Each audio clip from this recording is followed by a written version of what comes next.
కర్నూలు జిల్లా ఎమ్మిగనూరు పట్టణంలో little planet English medium school ఆధ్వర్యంలో నిర్వహించిన మాక్ అసెంబ్లీ ఆకట్టుకుంది. పాఠశాల విద్యార్థినులు పాల్గొన్నారు. విద్యార్థుల్లో స్టేజ్ ఫియర్ పోగొట్టడం, వారిలో ఉన్న ప్రతిభను ప్రోత్సహించడానికి మాక్ అసెంబ్లీ కార్యక్రమాన్ని నిర్వహించడం జరిగిందని పాఠశాల ప్రిన్సిపల్ మణిమాధురి తెలిపారు. ముఖ్య అతిథిగా ఎంఈఓ ఆంజనేయులు, పట్టణ సిఐ శ్రీనివాసులు తదితరులు హాజరయ్యారు. పాఠశాల విద్యార్థినులు 2 విభాగాలుగా విద్యార్థులకు ఉపయోగకరమైన వివిధ భావన బోధన, మొబైల్ వాడకం, టీం వర్క్, మార్కుల ఒత్తిడి అంశాలపై చర్చలు జరిపారు. ఈ సందర్భంగా వారు విద్యార్థులతో ఇలాంటి మాక్ అసెంబ్లీ నిర్వహించడం అభినందనీయమని అన్నారు. ఈ కార్యక్రమంలో పాఠశాల యాజమాన్యం, సిబ్బంది, విద్యార్థుల తల్లిదండ్రులు తదితరులు పాల్గొన్నారు.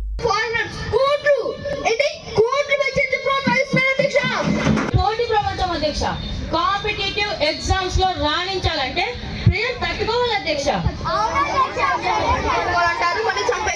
అవకాశాలు మన దగ్గరికి రావు అధ్యక్ష.